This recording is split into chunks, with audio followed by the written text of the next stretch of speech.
नमस्कार दोस्तों, स्वागत है आपका हिंदी नॉलेज शो में। तो दोस्तों, आप सभी लोग जानते हैं कि नाटो इस दुनिया का सबसे बड़ा मिलिट्री ऑर्गेनाइजेशन है और दुनिया में आज तक इससे शक्तिशाली मिलिट्री गुट बना ही नहीं।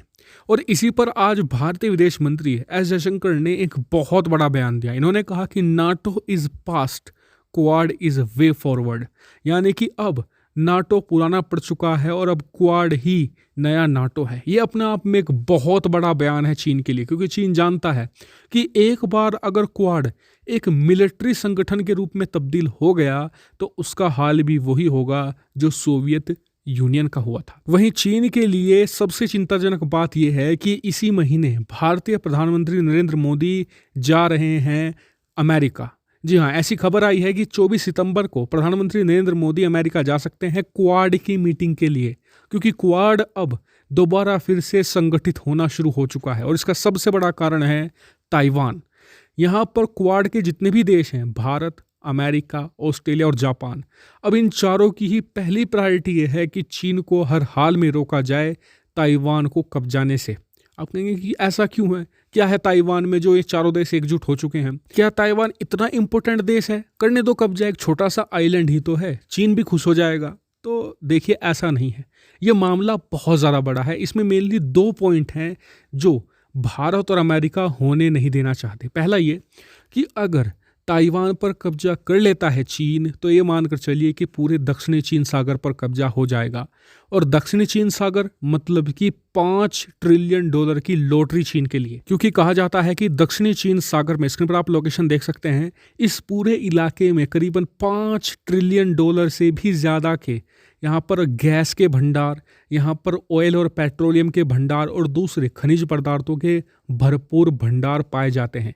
इसके अलावा यहाँ पर जो चीन की $1 बिलियन की पूरी फिशिंग इंडस्ट्री है, उसके लिए भी ये इलाका बहुत ज़्यादा महत्वपूर्ण है, क्योंकि चीन यहाँ से अरबों डॉलर की मछलियाँ निकालना चाहता है। तो चीन के लिए फाइनेंशियली बहुत ज़्यादा इंपॉर्टेंट है दक्षिण चीन सागर, और ताइवान इसका एक बहुत महत्वपूर्ण पॉइंट है। दूसरा बड़ा मुद्दा है कि ताइवान को अगर आप खुद भी देखें तो ताइवान के पास करीबन $550 बिलियन के विदेशी मुद्रा भंडार है, यानी कि $550 बिलियन बिल्कुल कैश में ताइवान के पास मौजूद है। ये कितनी बड़ी रकम है? पाकिस्तान की जो टोटल आर्थिक व्यवस्था है वो $250 अरब की है। पाकिस्तान की अर्थव्यवस्था को आप दुगना कर दीजिए, उससे भी ज़्यादा के यहाँ पर कैश मौजूद है ताइवान के पास में, तो वो पैसा है वो भी तुरंत चीन के पास आ जाएगा। दूसरा एक और पॉइंट वो ये है कि ताइवान की अगर आप ओवरऑल अर्थव्यवस्था देख लीजिए तो वो करीबन $600 से $700 बिलियन की है। ऐसे में अगर आप ताइवान की अर्थव्यवस्था और उसकी विदेशी मुद्रा भंडार को जोड़ देते हैं तो लगभग 1.2 ट्रिलियन डॉलर चीन की अर्थव्यवस्था में तुरंत जुड़ जाएंगे। चीन और ज़्यादा बड़ी आर्थिक सुपर पावर बन जाएगा। और अगर आप ताइवान की अर्थव्यवस्था, ताइवान का विदेशी मुद्रा भंडार और जो दक्षिण चीन सागर में मौजूद खनिज संपदा के भंडार है, इन सभी को टोटल जोड़ लेते हैं तो ये ही करीबन 7 से लेकर 8 ट्रिलियन डॉलर के बैठते हैं। चीन तुरंत पूरी दुनिया का सबसे बड़ी आर्थिक महाशक्ति बन जाएगा। अमेरिका दूसरे नंबर पर खिसक जाएगा। और भारत और अमेरिका दोनों ही नहीं चाहते कि चीन इतनी बड़ी आर्थिक महाशक्ति बने, क्योंकि जब ये दुनिया में नंबर दूसरे पर हैं तभी इन्होंने नाक में दम करके रखा है। सोचिए जब ये नंबर 1 बन जाएंगे तो ये दुनिया को खा ही जाएंगे।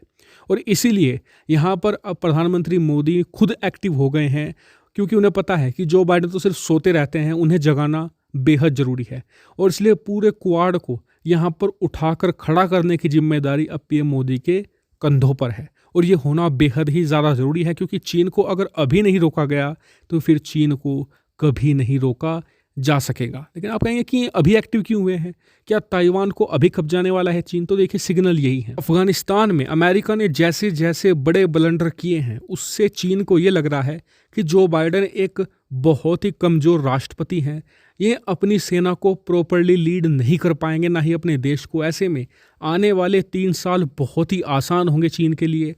अगर वो ताइवान को कब्जाने का ख्वाब देखता है तो उसे पूरा करने का यही सही समय है। लेकिन उसकी राह में सिर्फ एक ही रोड़ा है, वो है क्वाड। अगर क्वाड खड़ा हो गया तो चीन को लेने के देने पड़ जाएंगे।